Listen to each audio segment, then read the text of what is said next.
ইসলামের নামে মানে ধর্ম ব্যবসায়ী হিসেবে রাজনীতি পরিচালনা করতে চায়, এই বিষয়টিকে এই সময়ে ইসলামী রাজনীতির জন্য আপনি সবচেয়ে বড় চ্যালেঞ্জ কি মনে করছেন? জি, ধন্যবাদ। আপনাকে খুবই সময়োযোগী প্রশ্ন করেছেন। ইসলাম আত্মিক রাজনৈতিক সব দিক থেকে মানবতার মুক্তির দিগদর্শন। ইসলামের মালিক দয়াময় আল্লাহ তাআলার নাম রাব্বিল আলামিন, রাব্বিন নাস, মালিকিন নাস, ইলাহিন নাস, অর্থাৎ সব মানুষের জন্য আল্লাহ তাআলা রব। সব মানুষকে জীবন দিয়েছেন, জীবনের উপকরণ দিয়েছেন, জীবনের স্বাধীনতা দিয়েছেন এবং সেটা বাস্তবায়ন করেছেন আল্লাহ রাসূল সাল্লাল্লাহু আলাইহি সাল্লাম, যাকে আল্লাহ তাআলা নিজেই কোরআনুল কারীমে রাহমাতুল লিল আলামিন, অর্থাৎ সব মানুষ, সব ধর্মের, সব মতপথের সব মানুষের জন্য নিরাপত্তা, অধিকার, স্বাধীনতা, কল্যাণের উৎস হিসাবে ঘোষণা করেছেন।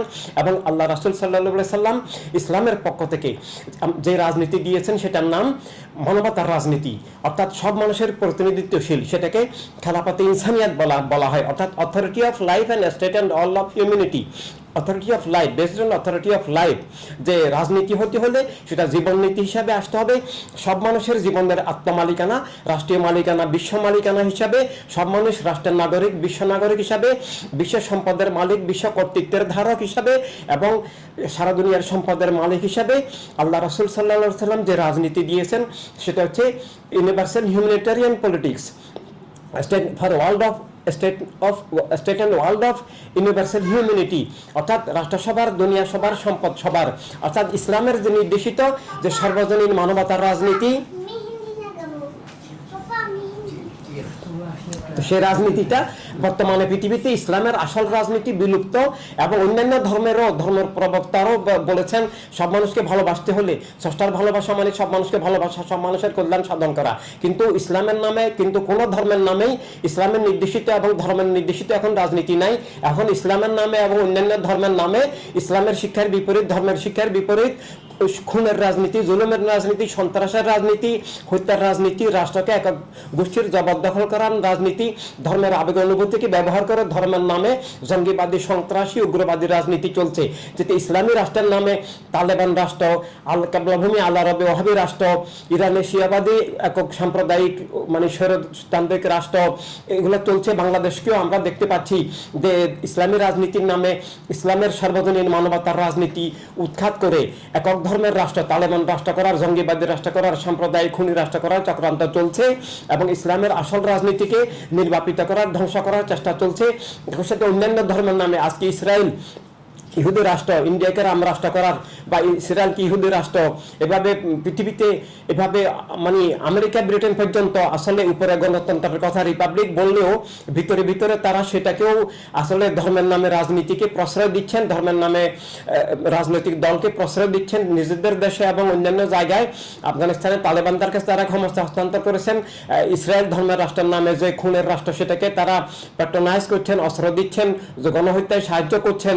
তো এইভাবে এইসব করে গণহত্যা করে একক ধর্মের নামে রাষ্ট্র করে গণতন্ত্রের দাবিটাও মিথ্যা হয়ে যায়। তো এই জন্য আমরা আজকে বিশ্বব্যাপী ধর্মের নামে, রাজনীতির নামে যে ধর্ম বিরোধী, জীবন বিরোধী, খুনের রাজনীতি, সন্ত্রাসের রাজনীতি, ধর্মের জঙ্গিবাদী রাজনীতি, ইসলাম এবং অন্যান্য ধর্মের নামে যে আমরা উত্থান দেখতে পাচ্ছি, এটা ধর্ম ধ্বংসাত্মক, জীবন ধ্বংসাত্মক, মানবতার ধ্বংসাত্মক, গণতন্ত্র ধ্বংসাত্মক, এক মহা কিয়ামত। এটা একটা প্রলয় মানবতার বিরুদ্ধে, ধর্মের বিরুদ্ধে। সেখান থেকে মুক্তির একমাত্র উপায় ধর্মের আসল রাজনীতি, মানবতার রাজনীতি, ধর্মের নির্দেশিত রাষ্ট্র, মানবতার রাষ্ট্র। অর্থাৎ আল্লাহ তাআলা কোরআনুল কারীমে বলেছেন লাকুম দীনুকুম ওয়ালিয়া দিন, যে যার ধর্ম নিয়ে চলবে স্বাধীনভাবে, কেউ কারো ধর্ম নিষিদ্ধ করবে না, কারো মতপথ নিষিদ্ধ করবে না, কারো উপর ক্ষমতার বলে কিছু চাপিয়ে দিবে না। এভাবে সব মানুষ স্বাধীন, সব মানুষ মুক্ত, সব মানুষ আল্লাহর বান্দা, সব মানুষ প্রেমের রহমতের ধারায় আলোকে মুক্ত জীবন, স্বাধীন জীবন, নিরাপদ জীবন লাভ করবে। এটা ধর্মের আসল শিক্ষা, জীবন রক্ষা। আল্লাহ তাআলাও বলেছেন যে এক মানুষকে হত্যা করা সব মানুষকে হত্যা করা, এক মানুষকে বাঁচানো সব মানুষকে বাঁচানো। সূরা মায়েদা শরীফের 32 নম্বর আয়াতে কোরআনুল কারীমে আল্লাহ ঘোষণা করেছেন। কিন্তু আমরা এখন দেখি জঙ্গির নামে, ধর্মের নামে মানুষ হত্যা করা হয়, ধর্মীয় রাজনীতির নামে মানুষ হত্যা করা হয়। এটা ইসলামের নামে, অন্যান্য ধর্মের নামে চলছে, যেটা ইসলামের শিক্ষার বিপরীত, অন্য ধর্মের শিক্ষারও বিপরীত। এই জন্য ধর্মের আসল রাজনীতি, মানবতার রাজনীতি নিয়ে ওয়ার্ল্ড হিউম্যানিটি রেভলিউশন, বিশ্ব ইনসানি বিপ্লব আমরা কাজ করছি। এটা মানবতার রাজনীতি, এটা যেমন সব ধর্মের মৌলিক শিক্ষা, একই সাথে এটা জীবন মানবতার প্রাকৃতিক রাজনীতি। আমরা ধর্মের ধারক দাবি করতে হলে, যে কোনো ধর্মের ধারক দাবি করতে হলে স্রষ্টার ভালো ভালোবাসায় সব মানুষকে ভালোবাসতে হবে, সব মানুষের অধিকার স্বাধীনতা স্রষ্টার দান হিসাবে স্বীকার করতে হবে। সেজন্য মানবতা রাজনীতি, মানবতা রাষ্ট্রের ধারা করতে হবে। ধর্মের নামে যে ধর্ম ব্যবসা, আপনি যেটা বলেছেন, ধর্মের নামে যে রাষ্ট্র দখল করা, দলীয় মতবাদকে ধর্মের নামে চাপিয়ে দিয়ে ধর্মের আসল শিক্ষাকে ধ্বংস করা, মানুষের অধিকার স্বাধীনতা হরণ করা, ধর্মের নামে নিজেদের মন গড়া মতবাদ, মন গড়া ফতোয়াবাজি চালু করে দেওয়া, এগুলো থেকে ধর্মকে, জীবনকে, রাষ্ট্রকে, গণতন্ত্রকে রক্ষার জন্য আমাদের সব ধর্মের মানুষদেরকে আমাদের নিজ নিজ ধর্মীয় দায়িত্ব, ইমানি দায়িত্ব, মানবিক দায়িত্ব পালন করতে হবে। ধন্যবাদ। আরেকটা প্রশ্ন হচ্ছে যে পিআর পদ্ধতি, যে আগামী নির্বাচন, অনেকে